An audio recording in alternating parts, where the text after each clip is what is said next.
पिछले कुछ महीनों में हमने शंकराचार्य पद को लेकर बहुत खबरें सुनी हैं। ये शब्द बहुत ही चर्चाओं में रहा। बहुत लोगों के मन में ये प्रश्न होगा कि शंकराचार्य आखिर है क्या, कैसे बनते हैं और हमारे देश में कितने शंकराचार्य हैं। तो आइए फिर इसी टॉपिक पर बात करते हैं दिव्य शक्ति अखाड़े के आचार्य महामंडलेश्वर संत श्री कमल किशोर जी से।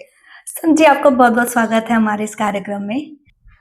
सभी दर्शकों को आचार्य महामंडलेश्वर दिव्य शक्ति अखाड़ा संत श्री कमल किशोर जी का सादर नमन स्वीकार करें। आप हमें ये बताइए कि मैंने सुना है कि शास्त्रानुसार संपूर्ण भारतवर्ष में केवल 4 ही मठ हैं और उनमें 4 ही जगत गुरु शंकराचार्य हैं, लेकिन आजकल लगभग 285 के करीब संत अपने नाम के आगे जगत गुरु शंकराचार्य लगा रहे हैं। ऐसे में वास्तविक शंकराचार्य की पहचान कैसे होगी? मनीषा जी, आपने प्रश्न पूछा है कि ये 4 मठ, 4 जगत गुरु शंकराचार्य है और फिर 285। पहली बात, आदि गुरु जगत गुरु शंकराचार्य जी ने चारों दिशाओं के हिसाब से, जैसे पूर्व दिशा में ऋग्वेद का प्रचार करने के लिए पद्मपाद, मठ गोवर्धन, एक जगत गुरु को वहां नियुक्त किया। दूसरी दिशा दक्षिण दिशा यजुर्वेद श्रृंगेरी मठ। तीसरी दिशा पश्चिम दिशा सामवेद और शारदा मठ, शारदा पीठ। चौथी उत्तर दिशा अथर्ववेद और ज्योतिर्पीठ का उन्होंने निर्माण किया।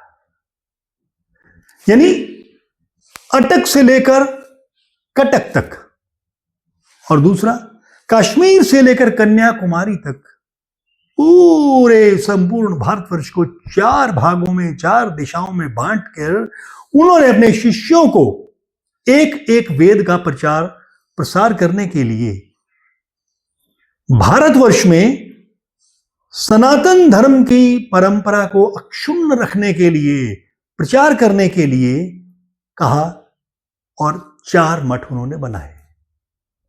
वैसे आजकल एक 5वां मठ भी है, पाकिस्तान में चला गया, वो नीलम नदी के किनारे पे है। बेसिकली उसको शारदा पीठ भी कहा जाता है। वहां पर से पूरे के पूरे विद्वान निकला करते थे, जैसे तक्षशिला है और हमारे यहां बनारस है, काशी है। इसी तरह से विद्वत परिषद वहां भी हुआ करती थी। पाकिस्तान में चला गया वो पीठ, शारदा पीठ, सर्वज्ञ शारदा पीठ के नाम से जानी जाती है, जिसके सर्वसम्मति से हमारे पास जगत गुरु शंकराचार्य भी हैं, स्वामी अमृतानंद जी महाराज। वो आजकल दिल्ली के आसपास निवास करते हैं। क्योंकि वो पीठ वहां चली गई पाकिस्तान में और खंडर बना दी गई, इसलिए 4 पीठ उन्होंने बनाई थी। 5वीं पीठ ये है, पूर्व दक्षिण पश्चिम उत्तर की ऋग्वेद यजुर्वेद सामवेद अथर्ववेद के हिसाब से गोवर्धन, श्रृंगेरी, शारदा और ज्योतिर्पीठ। अब आपने कहा है कि 285 के करीब जगत गुरु शंकराचार्य इस समय मौजूद हैं, जो अपने नाम के आगे पदवी लगाकर घूम रहे हैं। तो मनीषा जी, मैं आपसे एक प्रश्न पूछता हूं छोटा सा। पहले जब उस समय जगत गुरु थे तो कितनी आबादी थी, कितनी जनसंख्या थी देश की? बड़ी मुश्किल से 50-60 लाख। आज कितनी है? 140 करोड़, जिसमें मान लीजिए कि 100 करोड़ के करीबन हिंदू आबादी है। तो उसी हिसाब से जगत गुरु शंकराचार्यों को भी तो बढ़ना चाहिए। लेकिन मुख्य 4 पीठ ही हैं, और ये जो जगत गुरु बन रहे हैं या जो अपने नाम के आगे लगा रहे हैं, अनंत विभूषित 1008, इन्हें या तो अखाड़ा परिषद मान्यता देता भी है, या काशी की विद्वत परिषद मान्यता दे। समझ रहा हूं कि जो लगा रहे हैं अपने नाम के आगे, ये एक अलग विषय है। ये काशी विद्वत परिषद और अखाड़ा परिषद का विषय है, ये हमारा विषय नहीं। क्या इससे इस पद की गरिमा धूमिल नहीं होती है? मनीषा जी, ये कलयुग है, कलह का युग है। कलयुग में ये लिखा है शास्त्रों में, चाहे विष्णु पुराण देखें या भविष्य पुराण देख लें, स्कंद पुराण देख लें, तो उसके में जो चर्चा आती है कि कलयुग में कई तरह के लोग अपने आप को संत महात्मा छद्मवेश में आ जाएंगे, यानी ये भी एक व्यापार हो जाएगा। कुछ लोग हो सकता है करेंगे, अपने नाम के आगे जगत गुरु लगा के लोगों को ठगने का कार्य कर सकते हैं, कर भी रहे होंगे। हमारे ज्ञान में, संज्ञान में ऐसा नहीं है, हो सकता है लोग कर रहे हो। आपने पूछा है कि पद की गरिमा धूमिल होती है। हां, यदि कोई इस तरह का कार्य करता है कालनेमी बन के, यानी साधु के भेष में रहकर वो गलत कार्य करता है, उसका अपनी इंद्रियों पे नियंत्रण नहीं है, उसको अभिलाषाएं हैं, इच्छाएं हैं, अभी भी धन की इच्छा है, पद की इच्छा है, सेवकों की इच्छा है, तो वो पद को धूमिल कर रहा है, उसकी गरिमा को धूमिल कर रहा है, जो कि नहीं ये होना चाहिए। शंकराचार्य की उपाधि का प्रचलन कैसे शुरू हुआ और ये 4 मठ कौन कौन से हैं, इस बात को क्योंकि समझिए। मैं आपको बता दूं, भारत की धार्मिक व्यवस्था को अक्षुण्ण बनाए रखने के लिए आदि शंकराचार्य ने भारत के 4 तीर्थ स्थानों पर 4 मठों की स्थापना की। इनमें ज्योतिर्मठ या जोशी मठ बद्रिका आश्रम के पास उत्तर में स्थित है, शारदा मठ गुजरात प्रदेश के द्वारकाधीश में स्थित है, और कर्नाटक में श्रृंगेरी मठ भारत के पूर्वी भाग में जगन्नाथपुरी गोवर्धन मठ स्थित है।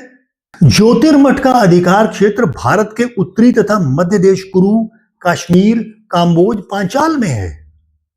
शारदा मठ का अधिकार क्षेत्र सिंधु, सौवीर, सौराष्ट्र तथा महाराष्ट्र आदि इन एरियाज में है। श्रृंगेरी मठ का अधिकार क्षेत्र भारत के दक्षिणी भाग में, जैसे कि आंध्र प्रदेश, तमिलनाडु,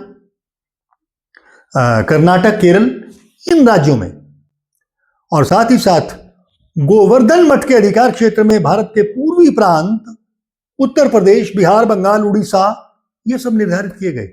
इन मठों और इनके अध्यक्ष मठाधीशों का प्रधान कार्य अपने क्षेत्र में धर्म के मानने वालों को, धर्मावलंबियों को, सभी साधु संतों को, आम जन को, सनातन धर्म को मानने वालों को धर्म की प्रतिष्ठा के प्रति दृढ़ रहना और धर्म के अनुकूल उपदेश देना, ये इनका कार्य रखा गया। और बाद में इन्हीं मठाधीशों को, जो मठ के सबसे बड़े अध्यक्ष बनाए गए थे, प्रतिनिधि रूप, शंकर के प्रतिनिधि रूप, क्योंकि जगत गुरु शंकराचार्य को भी तो भगवान शंकर का प्रतिनिधि माना जाता है, उसका रूप माना जाता है कि वो भगवान शंकर का स्वरूप है। ये प्रतिनिधि भी 4 जो प्रथम पहले बनाए गए, इनको शंकराचार्य की उपाधि से, पदवी से विभूषित किया गया। मठों के नियमन, जितने भी नियम हैं, उनके लिए नियम बना दिए गए। नियम आदि के विषय में स्वयं आदि शंकर ने विस्तार पूर्वक अपने ग्रंथ मठामनाय महानुशासन में पूर्ण रूप से वर्णन किया है कि क्या करना है, क्या नहीं। तो दोस्तों, इस वीडियो के माध्यम से आपको आपके सवालों का जवाब जरूर मिला होगा, और हमारी वीडियो आपको कैसी लगी हमें कमेंट में जरूर बताइएगा। हमारे चैनल को लाइक कीजिए, सब्सक्राइब कीजिए, वीडियो को शेयर कीजिए। फिर मिलेंगे नए टॉपिक के साथ। मुझे दीजिए इजाजत। नमस्कार।